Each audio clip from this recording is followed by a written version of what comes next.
آج کا دن عمران خان صاحب کے لیے اور فواد چودھری صاحب کے لیے بڑا اہم ہے۔ پاکستان کے دو بڑے چینل اس حوالے سے بھی ایک بڑی اہم خبریں ہیں۔ 52 افراد کو جناب پچھلے 48 گھنٹے میں فارغ کر دیا گیا۔ خاتون ہیں جو ایکسپریس نیوز میں کام کرتی ہیں، انہوں نے ہراسمنٹ کا کمپلین جو ہے وہ مینجمنٹ کو کی۔ مراد سعید کی audio tape, senior anchor person, انہوں نے ایک ویڈیو کل ٹویٹ کی اور اس کے بعد ایک کنٹروورسی شروع ہوئی۔ تحریک انصاف جنوبی پنجاب کے سیکرٹری جنرل نے پارٹی چھوڑنے کا جناب اعلان کر دیا ہے۔ تحریک انصاف کی خاتون رہنما نے بھی پارٹی چھوڑ دی۔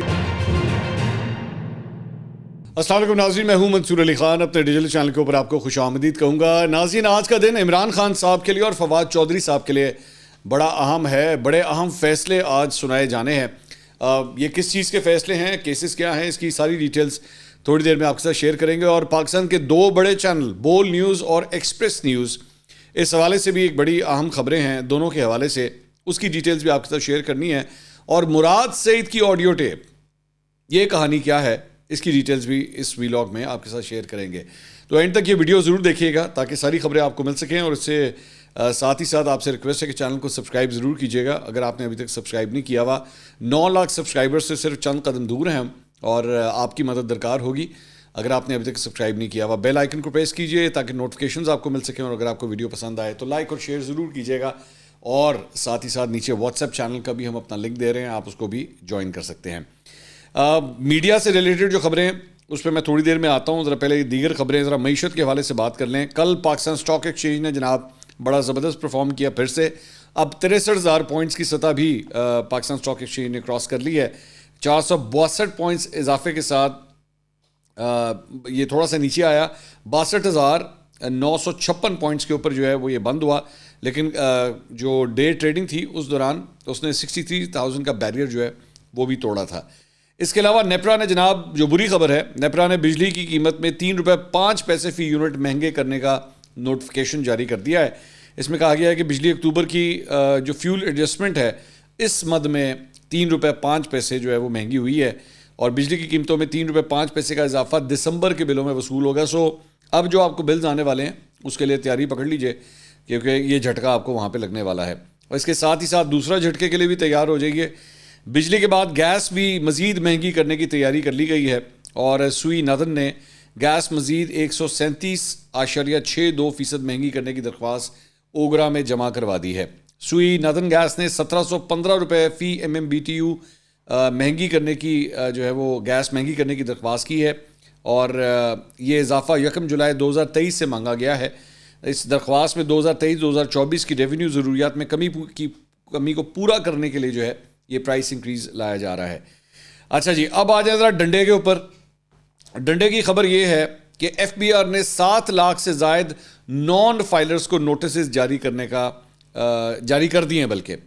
اور جنگ نے رپورٹ کیا ہے کہ ان کے ذرائع کہتے ہیں کہ ٹیکس گوشوارے جمع نہ کروانے والوں کو نوٹس IMF کی رہنمائی کے بعد جاری کیے گئے ہیں۔ نان فائلرز کو نوٹس بینکوں اور بجلی بلوں کے مطابق جانچ کر کے بھجوائے گئے ہیں۔ ٹیکس گوشوارے جمع نہ کروانے والوں سے کہا گیا ہے کہ فوری طور پر گوشوارے جمع کروائیں۔ نوٹسز کے بعد ٹیکس جمع نہ کروانے والوں کی موبائل فون سمز بلاک کر دی جائیں گی۔ دوسرے مرحلے میں ٹیکس دہندگان کے بجلی کے کنیکشنز بھی منقطع کر دیے جائیں گے۔ FBR نے اس سال 10 لاکھ سے زائد نئے افراد کو ٹیکس نیٹ میں لانے کا ہدف رکھا ہوا ہے۔ تو اگر آپ نان فائلر ہیں تو برائے مہربانی جلدی سے اس کے اوپر کام کریں، ورنہ آگے آپ کے لیے کافی مشکلات ہو سکتی ہیں۔ سم بھی بند ہو جائے گی، بجلی بھی بند ہو جائے گی، ٹھیک ہے؟ تو جلدی جلدی اس کے اوپر جو ہے وہ کام کیجیے۔ اچھا جی، اس کے علاوہ سینئر اینکر پرسن سلیم صافی صاحب، انہوں نے ایک ویڈیو کل ٹویٹ کی اور اس کے بعد ایک کنٹروورسی شروع ہوئی۔ بیسکلی ایک کپل کی ویڈیو انہوں نے پوسٹ کی، اور یہ کپل جو ہے بیسکلی اس کا کوئی ویڈنگ فوٹو شوٹ جو ہے وہ ہوا تھا۔ تو اس کے اندر انہوں نے، سلیم صافی صاحب نے ٹویٹ کیا، گورنر ہاؤس پشاور جہاں ان دنوں JUI کے سربراہ مولانا فضل الرحمان کے سمدی حاجی غلام علی براجمان ہے، میں ان دنوں فلموں اور گانوں کی شوٹنگ بھی ہوتی ہے۔ تبدیلی آ نہیں رہی، تبدیلی آ گئی ہے، یہ انہوں نے ٹویٹ کیا۔ ابسا کومل صاحبہ، وہ بھی ایک اینکر پرسن ہے، ڈان نیوز پہ پروگرام کرتی ہیں، انہوں نے آگے سے لکھا، محترم صافی صاحب، گورنر ہاؤس انتظامیہ سے سوال بالکل بنتا ہے، آپ پوچھنے میں حق بجانب ہیں، لیکن اس نو بہاتہ جوڑے کی ویڈیو آپ کے معروف اکاؤنٹ سے شیئر کرنا مناسب نہیں لگ رہا۔ ہمیں لوگوں کی پرائیویسی کو ملحوظ خاطر رکھنا چاہیے۔ ترجمان گورنر ہاؤس نے بھی اس کے اوپر اپنا رد عمل دیا۔ انہوں نے کہا جی کہ گورنر ہاؤس میں فلم یا ڈرامے کی شوٹنگ نہیں ہوئی, گورنر ہاؤس میں شادی کے فوٹو شوٹ کی اجازت دی جاتی ہے. عرصہ دراز سے لوگ فوٹو شوٹ کے لیے گورنر ہاؤس آتے ہیں. یعنی ان کا کہنے کا مقصد تھا یہ کوئی جو نگراں سیٹ اپ ہے یا جو گورنر موجودہ گورنر ہیں ان کی وجہ سے یہ سب کچھ نہیں ہوا, یہ پہلے سے ہی جو ہے یہ فیسلٹی موجود ہے, اگر آپ چاہیں تو آپ یہ فوٹو شوٹ کروا سکتے ہیں. صافی صاحب نے آگے سے ایک ٹویٹ کیا, انہوں نے لکھا گورنر ہاؤس پشاور میں ایک جوڑے کی شوٹ سے متعلق میرے ٹویٹ کے جواب میں گورنر حاجی غلام علی کا اپنے ترجمان کے ذریعے وضاحتی بیان. مجھے تحقیق کا درس دینے والوں نے خود یہ تحقیق نہیں کی کہ ویڈیو میں نے جاری نہیں کی, بلکہ وہ ٹک ٹاک کی ویڈیو ہے جو میں نے شیئر کی. یہ ویڈیو جوڑے نے خود یا پھر گورنر ہاؤس کے عملے نے ٹک ٹاک پر لگائی. اب میرا سرے سے ٹک ٹاک اکاؤنٹ ہی نہیں ہے. ویڈیو کے حق میں جو دلیل دی گئی ہے اس کے بعد اب گورنر کا اخلاقی فرض ہے کہ وہ آج ہی ایک پریس ریلیز جاری کر دیں کہ جو امیر یا غریب گورنر ہاؤس میں شادی کرنا چاہتے ہیں تو انہیں یہ سہولت دی جائے. کیا ہی اچھا ہو کہ غریب لوگوں کو یہ سہولت مفت فراہم کی جائے. اچھا, اس میں صرف I just want to add my 2 cents. وہ یہ ہے کہ میرا خیال میں یہ فوٹو شوٹ کے لیے اجازت ہوتی ہے, یہ نہیں کہ آپ وہاں پہ اپنی شادی ہی منعقد کرنا شروع کر دیں. اور میرا خیال میں اس کی ایک فیس بھی ہوتی ہے, اور جہاں تک مجھے یاد ہے اور بھی اس طرح کے مقامات ہیں, یہ تو خیر گورنر ہاؤس ہے, اور بھی مقامات ہیں جہاں پہ ایکچولی آپ جا کے بکنگ کروا کے اس طرح فوٹو شوٹس کر سکتے ہیں. اب یہ ڈبیٹیبل بات ہے کہ کیا گورنر ہاؤس کو اس کام کے لیے استعمال ہونا چاہیے یا نہیں. کل کو پھر یہ بات جو ہے پریزیڈنٹ ہاؤس تو پی ایم ہاؤس تو پارلیمنٹ ہاؤس ان جگہوں کے اوپر بھی اسٹارٹ ہو جائے گی.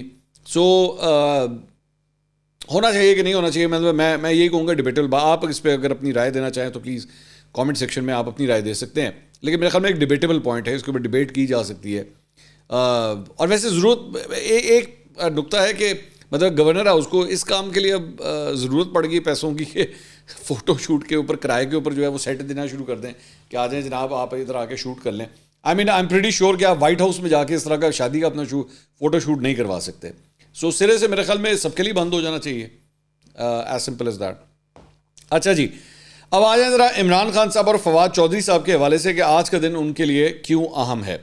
تو معاملہ یہ ہے کہ جی اسلام آباد ہائی کورٹ نے توشہ خانہ کیس جس میں عمران خان کو نااہل قرار دے کر میاں والی کی نشست سے ڈی سیٹ کیا گیا تھا, اس میں عمران خان کی اپیل واپس لینے کی درخواست پر فیصلہ محفوظ کیا گیا تھا. وہ فیصلہ آج سنایا جائے گا. عدالت نے 13 ستمبر 2023 کو فریقین کے دلائل سننے کے بعد یہ فیصلہ محفوظ کیا تھا. عمران خان نے 21 اکتوبر 2022 سے الیکشن کمیشن کا فیصلہ چیلنج کر رکھا ہے اور اسلام آباد ہائی کورٹ سے اپیل واپس لے کر لاہور ہائی کورٹ میں کیس چلانا چاہتے ہیں. یہ ان کی دلیل تھی. اب دیکھتے ہیں کہ اس کے اوپر جو ہے اسلام آباد ہائی کورٹ کیا فیصلہ سناتا ہے. اور دوسرا معاملہ جو ہے ایک اور جو عمران خان صاحب کے حوالے سے بہت امپورٹنٹ ہے, وہ یہ ہے کہ توہین الیکشن کمیشن اور توہین چیف الیکشن کمشنر کا کیس ہے, اور اس میں عمران خان اور فواد چودھری کا اڈیالہ جیل میں ٹرائل ہوگا یا نہیں ہوگا, یہ فیصلہ بھی آج سنایا جائے گا. اور الیکشن کمیشن محفوظ فیصلہ آج دوپہر کو سنائے گی. الیکشن کمیشن نے وزارت قانون کی رائے موصول ہونے پر یہ فیصلہ محفوظ کیا تھا. کہا یہ جا رہا ہے, جو کورٹ رپورٹرز وہاں پہ رپورٹ کرتے ہیں ان کا یہ کہنا ہے کہ موسٹ پرابلی جس طرح باقی کیسز اب آلریڈی اڈیالہ جیل میں چلنا شروع ہو گئے ہیں, تو شاید فواد چودھری اور عمران خان صاحب کا کیس بھی اب اڈیالہ جیل میں ہی سنا جائے گا, اور شاید فیصلہ عمران خان صاحب کے خلاف ہی آئے گا, یعنی کہ یہ کیس اڈیالہ جیل کے اندر سنا جائے گا. اب دیکھتے ہیں اس میں کیا ہوتا ہے. اس کے علاوہ سائفر کیس کی گزشتہ روز اڈیالہ جیل میں سماعت کا حکم نامہ جاری ہوا ہے. اس میں جناب عمران خان اور شاہ محمود قریشی کی نقول فراہم کرنے کی سماعت کا جج ابوالحسنان ذوالقرنین نے 4 صفحات پر مشتمل حکم نامہ جاری کیا. اس میں کہا گیا ہے کہ دوران سماعت صحافی پبلک کمرہ عدالت میں موجود تھی. عدالت نے سیکشن 352 CRPC کو مکمل نافذ العمل کروایا. وکلاء صفائی نے ملزموں کو نقول کی فراہمی سے قبل اعتراض اٹھایا. وکلاء صفائی کے مطابق آفیشل سیکرٹ ایکٹ سیکشن 13(6) کے تحت ٹرائل کے لیے کوئی حکومتی نوٹیفیکیشن موجود نہیں.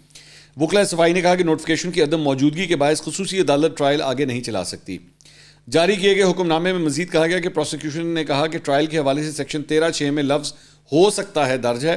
پروسیکیوشن نے enemy agent ordinance 1943 criminal law 1958 کا ذکر کیا. پروسیکیوشن نے کہا کہ دشمن ایجنٹ گرفتار ہو تو enemy agent ordinance 1943 criminal law 1958 کے تحت ٹرائل ہوگا. بہت زیادہ گڑبڑ ہو جائے گا, میں اس کی مزید اس میں ڈیٹیلز میں نہیں جا رہا. اس کے علاوہ اس میں کہا گیا ہے کہ جی 12 دسمبر کو عمران خان اور شاہ محمود قریشی پہ فرد جرم عائد کر دی جائے گی. اگلی خبر جناب چیئرمین PTI گوہر خان, عمران خان نہیں گوہر خان. عادت ڈالنے مجھے بھی ابھی نہیں آ رہی کیونکہ ظاہری بات ہے 15 سال تو مجھے رپورٹنگ کرتے ہوئے تو چیئرمین پی ٹی آئی عمران خان یہ ایک ردم کے اندر بولا جاتا تھا. اب ہمیں ذرا تھوڑی سی اپنی ووکیبلری اور ڈکشنری کو چینج کرنا پڑے گا. تو چیئرمین پی ٹی آئی گوہر خان کی سابق چیئرمین پی ٹی آئی عمران خان سے ملاقات کے بعد گفتگو ہوئی ہے. تو خان صاحب سے تفصیلی ملاقات ہوئی. خان صاحب کو انٹرا پارٹی الیکشن سے متعلق تمام باتوں سے آگاہ کیا گیا. خان صاحب کو علم تھا. خان صاحب نے مبارکباد دی, بڑے خوش ہوئے کہ سارا پروسیس خیریت سے مکمل ہو گیا. ویسے خیریت سے مکمل تو نہیں ہوا کیونکہ پنگا ابھی آنا ہے. اکبر ایس بابر صاحب نے جو ہے کل ہی درخواست جمع کرائی ہے الیکشن کمیشن میں. اب دیکھتے ہیں کہ وہ درخواست کب انٹرٹین ہوتی ہے اور اس کے اوپر کیا ڈیولپمنٹس ہوتی ہیں. انہوں نے کہا جی خان صاحب نے نئے انتظامی امور اور پارٹی پالیسی سے متعلق ہدایات لیں اور ان ہدایات پر انشاءاللہ منوعن عمل ہوگا. اکبر ایس بابر بہت عرصے سے پارٹی کا حصہ نہیں رہے. الیکشن کمیشن کے احکامات کے مطابق ہم نے ایک ایک چیز آئین اور قانون کے مطابق کی. بلے کا نشان چھیننے کی کوشش تو بہت کی جا رہی ہے, ہمارے خدشات بھی بہت ہیں, لیکن انشاءاللہ اس مرتبہ نہیں ہوگا. اس کے علاوہ یہ تحریک انصاف نے اکبر ایس بابر کے انٹرا پارٹی انتخابات کو چیلنج کرنے کے فیصلے کو سازش قرار دیتے ہوئے کہا ہے کہ یہ عمل پی ٹی آئی کو انتخابات سے دور رکھنے کی سازش ہوگا اور اچانک ایسے شخص کا منظر عام پر آنا بھی اس سلسلے کی کڑی ہے. ویسے ایک دم تو نہیں آئے, اکبر ایس بابر صاحب بڑی دیر سے پی ٹی آئی کے پیچھے پڑے ہوئے ہیں. یہ آپ سمجھ لیں کہ پارٹ 2 ہے اس سارے پروسیس کا. پی ٹی آئی ترجمان نے رد عمل دیتے ہوئے کہا کہ تحریک انصاف یا اس کی قیادت کے بغیر شفاف انتخابات کا کوئی تصور ممکن ہے نہ عوام اسے قبول کریں گے. تحریک انصاف کو سیاسی عمل سے باہر کرنے کی ریاستی کوششوں سے قوم پوری طرح واقف ہے اور اکبر ایس بابر کا اچانک منظر عام پر آنا بھی اس سلسلے کی کڑی ہے. شیریں مزاری صاحبہ نے ان کا ایک ٹویٹ ہے جو 5 ستمبر 2016 کو انہوں نے کیا تھا. اس میں لکھتی ہیں کہ setting the record straight on founding members of P T I. The founding members of P T I were the following: Imran Khan, Naeem ul-Haq, late Ahsan Rashid, Hafeez Khan now in Canada, Mowahid Hussain Syed now in U S, Mahmood Awan now in U S, Naushervan Burki now in U S. اچھا, مطلب جو 4 بندے تو اس طرح پاکستان ہی چھڑ کے چلے گئے. These 7 members founded the party in April 1996. No one else is a founding member while many may be very old members. So basically میرے خیال میں اس وقت یہ ڈائریکٹڈ تھا ٹورڈز اکبر ایس بابر کہ وہ اپنے آپ کو کہتے ہیں کہ میں جو ہے وہ فاؤنڈنگ ممبر ہوں. تو شیریں مزاری صاحبہ کا اس وقت یہ کہنا تھا کہ یہ فاؤنڈنگ ممبر کم از کم نہیں ہے. اس کے علاوہ تحریک انصاف جنوبی پنجاب کے سیکرٹری جنرل عطا اللہ خان شادی خیل نے پارٹی چھوڑنے کا جناب اعلان کر دیا ہے. عطا اللہ خان نے آئی پی پی کے رہنما میجر ریٹائرڈ خرم کے ہمراہ پریس کانفرنس کے دوران کہا کہ کسی جماعت میں شامل ہونے کا فیصلہ علاقے کے لوگوں سے مشاورت سے کروں گا. انہوں نے آئندہ الیکشن پی پی 88 سے لڑنے کا اعلان کیا. گزشتہ روز ملتان سے تحریک انصاف کی خاتون رہنما طاہرہ نسیم نے بھی پارٹی چھوڑ دی تھی. طاہرہ نسیم نے یوسف رضا گیلانی سے ملاقات کے بعد پیپلز پارٹی میں شمولیت کا اعلان کیا تھا. اچھا جی, اب آ جائیں ذرا وہ مراد سعید کی جو آڈیو ہے اس کی کچھ ڈیٹیلز آپ کے ساتھ شیئر کر دوں. بیسکلی یہ پرسوں رانا ثناء اللہ صاحب نے ایک ٹویٹ کیا تھا اور اس کے بعد سے کافی چہمگوئیاں جو ہیں اس کے اوپر شروع ہو گئی ہیں.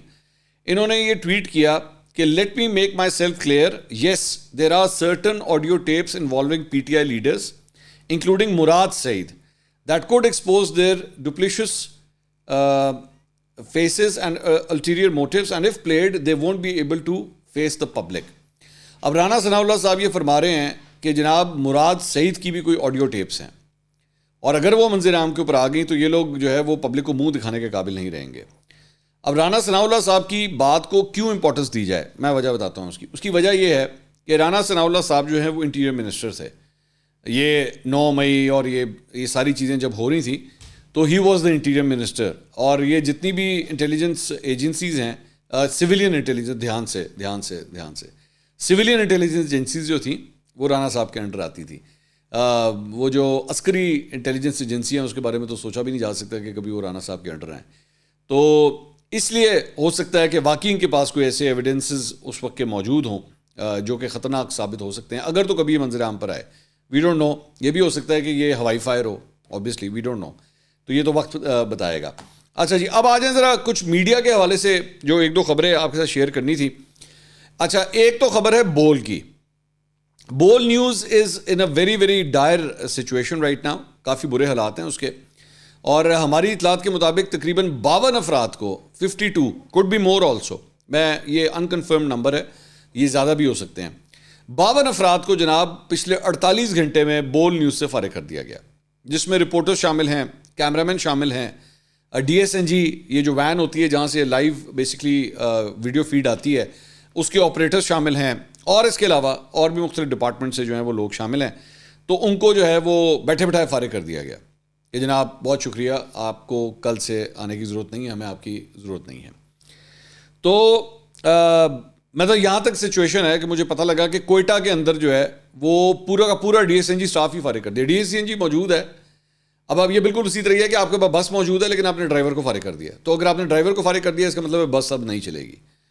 تو ٹیکنالوجی کے لحاظ سے جو ہے یہ ایک بہت بڑا ڈاؤن گریڈ ہو رہا ہے بول کے اندر جو صورتحال ہے. کیمرہ مین جو ہیں ان کو فارغ کیا جا رہا ہے. جب کیمرہ مین کو فارغ ہو رہے ہیں اس کا مطلب ہے کہ آپ کے کیمرے بھی جو ہیں وہ ویلے بیٹھے ہوں گے. یہ صورتحال ہے. تو بہت برے حالات ہیں. دوسری بات مجھے ایک اور بات پتہ لگی کہ ابھی جب یہ ویڈیو میں ریکارڈ کر رہا ہوں تو ابھی تک پچھلے 2 مہینے کی سیلریز نہیں آئی ہوئی بول نیوز کے اندر. پچھلے 2 مہینے کی, اور جب میں 2 مہینے کہہ رہا ہوں تو دس از اکتوبر اینڈ نومبر, اور آج جو ہے وہ 7 دسمبر ہو چکی ہے اور ابھی تک 2 مہینے کی سیلریز جو ہیں وہ لوگوں کو نہیں ملی ہیں. تو آپ اس سے اندازہ بھی کر سکتے ہیں کہ بول کے اندر کیا صورتحال چل رہی ہے. سو آئی ڈونٹ نو کہ واٹس ہیپننگ. میں کوشش کروں گا کہ کسی طرح بول کے جو اونرز ہیں کو میرا اگر ان سے رابطہ ہو سکے تو میں ان کا پوائنٹ آف ویو بھی آپ تک پہنچاؤں کہ بھائی یہ کر کیا رہے ہیں چینل کے ساتھ, آپ کرنا کیا چاہ رہے ہیں, کیونکہ لسٹ جو ہے وہ بڑھتی جا رہی ہے لوگوں کو فائر کرنے کی. اب یا تو اسے عام طور پہ کارپوریٹ زبان کے اندر نا ڈاؤن سائزنگ یا رائٹ سائزنگ کا لفظ دے دیا جاتا ہے کہ جناب بندے بہت زیادہ تھے اب ہم ٹھیک کر رہے ہیں اور اب یہاں سے جو ہے وہ نیا سفر کا آغاز ہوگا. عام طور پہ لوگوں کو جب فائر کیا جاتا ہے تو اس کے بعد ایچ آر ڈپارٹمنٹ جو ہوتا ہے یا مینجمنٹ جو ہوتی ہے وہ اس قسم کی ہی تعویلیں دیتی ہے کہ جی اس لیے ہم یہ سب کچھ کر رہے تھے. لیکن یہ 52 خاندان ہیں, یہ 52 خاندان ہیں جن کو آپ نے بے یار و مددگار چھوڑ دیا ہے. سو بہت بری حالت ہے بول نیوز کی اس وقت جو میں آپ کے ساتھ شیئر کر رہا ہوں. دوسری خبر جو ایکسپریس نیوز سے ریلیٹڈ ہے, یہ میرا پرانا چینل ہے, میں نے 6 سال وہاں پہ گزارے ہیں. تو اس سے ریلیٹڈ مجھے ایک خبر کل موصول ہوئی اور میں نے 2 مختلف سورسز سے اس کو کنفرم کیا. ایک خاتون ہے جو ایکسپریس نیوز میں کام کرتی ہیں اور میں ان کے پریویسی کا خیال رکھتے ہوئے آئی ول ناٹ ریویل ہر نیم, میں جانتا ہوں لیکن آئی ول ناٹ ریویل ہر نیم. انہوں نے ہراسمنٹ کا جو ہے وہ ایک کیس یا کمپلین جو ہے وہ مینجمنٹ کو کی, اور یہ پچھلے 1 ہفتے کے اندر اندر یہ سب کچھ ہوا ہے جو انہوں نے مطلب کمپلین جو کی تھی انہوں نے. اور ایک صاحب جو کہ بڑی ہی سینئر پوزیشن میں ایکسپریس کے اندر کام کرتے ہیں ان کے خلاف یہ کمپلینٹ انہوں نے فائل کی. مینجمنٹ کی جانب سے جو ہے وہ ایک کمیٹی بنائی گئی جس نے اس پورے کمپلین پروسیس کو جو ہے وہ سنا ہے, اور میرے جو سورسز ہیں وہ یہ بتا رہے ہیں کہ اب وہ کمیٹی جو ہے وہ اپنا فیصلہ تقریباً کر چکی ہے اور ہو سکتا ہے کہ فارملی آج یا کل تک شاید ہو سکتا ہے وہ اس کو اناؤنس بھی کر دیں. But they have reached a decision, this is what I got to نو.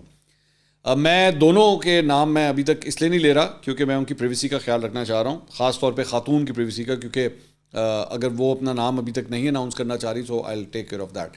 لیکن اس کے اندر جو ایک دوسرا اینگل ہے جو ایکچولی میں ڈسکس کرنا چاہتا ہوں وہ یہ ہے کہ مجھے خوشی ہے اس بات کی کہ ہمارے جہاں پہ تھوڑی دیر پہلے میں آپ کو بول کے بارے میں بتا رہا تھا کہ وہاں پہ کیا صورتحال ہے, مجھے خوشی اس بات کی ہے کہ مینجمنٹ نے اس کے اوپر ایکشن لیا ہے. اور اگر ایک خاتون نے یہ محسوس کیا کہ یہ ہراسمنٹ ہوئی ہے تو اس کی جو ہے وہ داد رسی کی گئی ہے, اس خاتون کی کمپلینٹ کو انٹرٹین کیا گیا ہے. ایسا نہیں ہے کہ یہاں پہ جو ہے وہ آپ کسی بھی جو ہے وہ طریقے سے خواتین کے ساتھ بدتمیزی کریں یا ان کے ساتھ جو ہے ان کو انڈر پریشر لانے کی کوشش کریں اور واٹ ایور, میں زیادہ ڈیٹیلز میں نہیں جانا چاہتا, تو آپ you can get away with it. نہیں, یہ ایسا نہیں ہوگا. مجھے خوشی ہے اس بات کی کہ پاکستان کے اندر چند ایسے چینلز ہیں جن کے اندر جو ہے اس چیز کو بہت سیریسلی لیا جاتا ہے. میں جس چینل میں کام کرتا ہوں ہم نیوز, اس کے بارے میں بھی اس کی ریپوٹیشن کے حوالے سے بھی میں نے یہی سنا ہے کہ they are very very strict about it and that is very good. اور یہ باقی چینلز کے اندر بھی جو ہے میں ان چینلز کو بھی جانتا ہوں ہماری انڈسٹری کے اندر ہی جن کے اندر ایکچولی یہ بہت لوز ہے. یہاں پہ اس طرح کے واقعات ہوتے ہیں اور ان کی خواتین کی جس طرح داد رسی ہونی چاہیے, ان کی کمپلینٹ کو جس طرح انٹرٹین کرنا چاہیے وہ نہیں کیا جاتا. سو اگر ایکسپریس نے یہ قدم اٹھایا ہے, even though I am not related with express any more, but this is very good کہ انہوں نے اس چیز کو جو ہے انٹرٹین کیا ہے. اور آنے والے 1-2 دن کے اندر جب اس سلسلے میں کیا ایکشن لیا گیا ہے, جب یہ اناؤنس ہوتا ہے تو I might even update you کہ اس کے اوپر ایکشن جو ہے وہ کیا لیا گیا. ایکسپریس نے ہی ایک خبر دی ہے, وہ میں ذرا آپ کے ساتھ شیئر کرنا چاہوں گا مسلم لیگ نون سے ریلیٹڈ. وہ کہتے ہیں جی مسلم لیگ نون میں کئی خاندانوں کی جانب سے اپنی نئی نسل کو جانشین بنانے کا معاملہ سامنے آیا ہے. ٹکٹوں کی تقسیم پر بڑھتے ہوئے تنازعات کے سبب مسلم لیگ نون کی اعلیٰ قیادت نے معاملے کا نوٹس لے لیا ہے. لیگی رہنماؤں کے خاندانوں میں ٹکٹوں کے تنازعات کے حل کے لیے کمیٹیاں تشکیل دینے کا فیصلہ کیا گیا ہے. پارٹی ذرائع کے مطابق احسن اقبال, حنیف عباسی, چودھری تنویر, رانا ثناء اللہ, سیف الملوک کھوکر سمیت متعدد نون لیگی رہنما اپنے بیٹوں اور بیٹیوں, داماد یا قریبی رشتہ داروں کو ٹکٹیں دلوانے کے لیے سرگرم ہیں.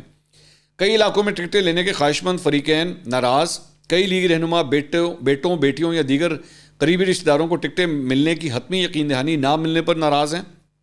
بعض رہنماؤں کا موقف ہے کہ ہم دہائیوں سے اپنے علاقے میں سیاست کر رہے ہیں, پارٹی ٹکٹ ہمارا حق ہے. ہم یہ نشستیں پہلے بھی جیتتے رہے ہیں اور آئندہ ہماری نسل بھی جیت کر دکھائے گی. پارٹی میں یہ صورتحال ہے کہ جنہیں ٹکٹیں ملنے کا امکان نہیں, وہ دوسروں کو ٹکٹیں ملنے پر ناراض ہیں. خاندانی حلقوں کے دیگر رہنماؤں نے بھی ٹکٹیں نہ ملنے پر ناراضی کا اظہار کیا.